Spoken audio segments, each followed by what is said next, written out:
Nongeye kubaha ikaze inshuti abakozi ba Pilot News TV aho muherereye ku isi hose, nkomeze kwifuriza amahoro n'imigisha mu byo mukora byose. Tugiye kwerekeza i Kinshasa mu gisirikare cya Repubulika ya Demokarasi ya Kongo, by'umwihariko mu mutwe w'abarinda umukuru w'igihugu ABAJP. Ibintu byakomeye rero, bamwe batangiye koherezwa mu bindi bice, abandi boherejwe ku biro bikuru mu kwirinda coup d'etat, nyuma yaho abayobozi bakuru babo barimo Ciwewe batawe muri yombi. Tugiye kugaruka kuri iyi nkuru yose uko yakabaye twihuse cyane. Rero mu minsi ishize amakuru avuye i Kinshasa yakwirakwiye ku mbuga nkoranyambaga no mu bitangazamakuru bitandukanye agaragaza ko umutwe w'abarinda Repubulika no kwa umutwe w'abarinda umukuru w'igihugu ABAJP uzwi nka Garde Républicaine uherutse gufata icyemezo gikomeye cyo kwimura no gushyikiriza ku buyobozi bukuru bw'ingabo za Repubulika Iharanira Demokarasi ya Kongo FARDC. Bamwe mu basirikare bakomeye bari barakoranye n'abayobozi b'ingeri zikomeye no kuvuga ngo n'abayobozi bakomeye mu gisirikare cya Repubulika ya Demokarasi ya Kongo FARDC. Abo barimo General Christian Ciwewe wahoze ari umugaba mukuru w'ingabo za FARDC, ndetse akaba n'umwe mu bantu begereye cyane Perezida Felix Antoine Tshisekedi Tshilombo. Mu bya gisirikare, uyu Ciwewe azwiho kuba yaragize uruhare rukomeye mu guhindura uburyo bwa gisirikare bw'igihugu, ariko nanone akavugwaho kenshi mu bikorwa by'amayobera mu nzego z'umutekano. Muri urwo rwego rero ari kuri uru rutonde kandi harimo Lieutenant General Frank Ntumba uyobora Maison Militaire du Chef de l'État, bisobanuye ibiro bya gisirikare by'umukuru w'igihugu, ndetse na General Benjamin Katende Batubadila, undi muyobozi w'inkoramutima wa Tshisekedi. Amakuru aturuka mu nzego z'umutekano avuga ko abo basirikare bakuru bafunzwe mu byumweru byinshi bishize bakekwaho kugira uruhare mu mugambi w'ubwigomeke wari ugamije guhirika ubutegetsi bwa Perezida Felix Antoine Tshisekedi Tshilombo. Ibi byabaye mu gihe muri Repubulika ya Demokarasi ya Kongo hakomeje kumvikana umwuka w'amakimbirane hagati y'inzego z'umutekano, aho bamwe bemeza ko hari ubwumvikane buke hagati y'abahoze ari abayobozi bakuru b'ingabo n'abasirikare bashya bagiyeho ku butegetsi bwa Tshisekedi.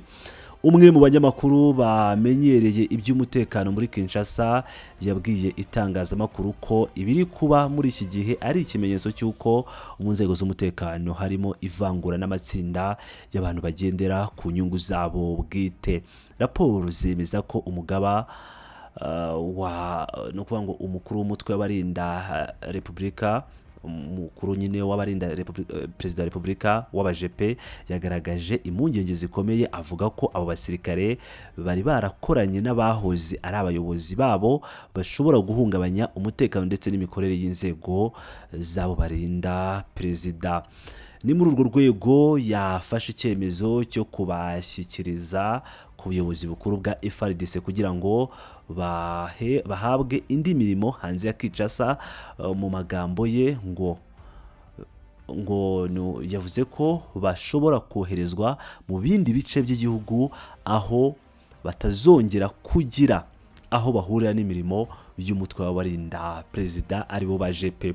Abasesengura politiki y'imbere muri Kongo bavuga ko iki gikorwa gishobora kuba kirimo byinshi birenze ibyo abantu bibwira.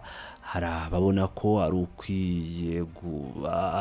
ari Tshisekedi uri kugenda yikura ku bantu bari bamwegereye cyane, bikaba bishobora kuba ari igikorwa cyo kongera gukaza uburinzi mu gihe igihugu cyitegura amavugurura manini mu nzego z'umutekano. Hari n'abandi bavuga ko byerekana kutizerana hagati y'abayobozi bakuru b'ingabo kandi bishobora kugira ingaruka zikomeye ku mutekano w'igihugu, cyane cyane mu bihe igihugu gikomeje guhura n'ibibazo by'intambara mu burasirazuba, cyane cyane mu ntara za Ituri, Nord Kivu ndetse na Sud Kivu. Mu bindi bitangazamakuru byigenga muri Kinshasa, bamwe mu banyamakuru bemeza ko nyuma yo gufungwa kw'abo basirikare bakuru hari n'abandi benshi bashobora gukurikira kuko iperereza ryo ku byerekeye uwo mugambi w'ubwigomeke rigikomeje. Kugeza ubu ibiro bya perezida Felix Antoine Tshisekedi Chilombo nta kintu biratangaza ku mugaragaro ku byerekeye ayo makuru, ndetse n'ubuyobozi bwa FARDC nabwo buracyacecetse. Gusa abasesenguzi bavuga ko iki gikorwa gishobora kuba ari ukugerageza gusukura mu gisirikare kugira ngo habeho abantu bashya bizerwa n'ubutegetsi bwa Tshisekedi, cyane mu gihe igihugu gikomeje guhura n'igitutu cy'amahanga ku bijyanye n'imiyoborere n'umutekano. Mu gihe ibi byose bikomeje, abaturage benshi bo muri Kinshasa n'abasesengura politiki bibaza niba iyi mikorere idashobora kongera urwikekwe hagati y'abasirikare b'inkoramutima ba Tshisekedi n'abari barakoranye na Kabila mu bihe byashize. Ubu ikibazo gisigaye ni kimwe: ese ibikorwa ni uburyo bwo gukaza umutekano cyangwa n'intangiriro y'andi makimbirane mu nzego z'ingabo za Repubulika ya Demokarasi ya Kongo FARDC? Igihe kizabyerekana, ariko ikigaragara ni uko umwuka w'ubwoba n'impungenge mu nzego z'umutekano muri Repubulika Iharanira Demokarasi ya Kongo ukomeje kuzamuka ku rwego rutigeze rubaho mu myaka yashize. Ngira ngo rero nk'uko mu byiyumvira, ibintu birakomeye cyane mu gisirikare cya Repubulika Iharanira Demokarasi ya Kongo, by'umwihariko nyuma y'uko ciwewe na bagenzi be batabwa muri yombi bagafungwa. Rero abakoranye nabo bakaba bakomeje kujya mu kaga gakomeye cyane ku mutekano wabo, aho nk'uko mwabyumviye Tshisekedi yamaze kohereza bamwe mu bice bitandukanye by'igihugu, ariko no ku biro bikuru by'igisirikare FARDC kugira ngo bave aho ngaho, kugira ngo batagira aho bakomeza guhurira n'umutekano w'umukuru w'igihugu Faci Beto.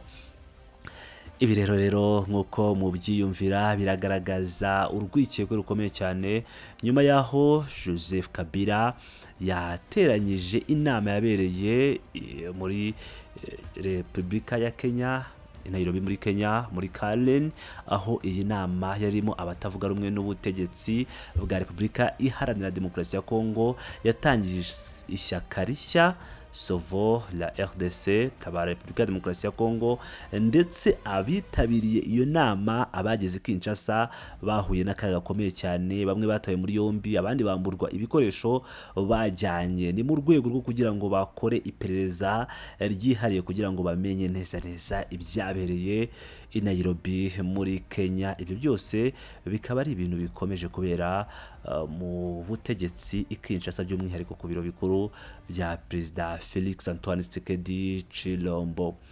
Bakunzi bacu rero, ndabashimiye, mukomeze mubane natwe mu makuru yacu ataha. Turakomeza kugenda tubagezaho amakuru atandukanye ari kugenda agerwaho muri Repubulika ya Demokarasi ya Kongo ndetse no hanze yayo. Ndabashimiye cyane.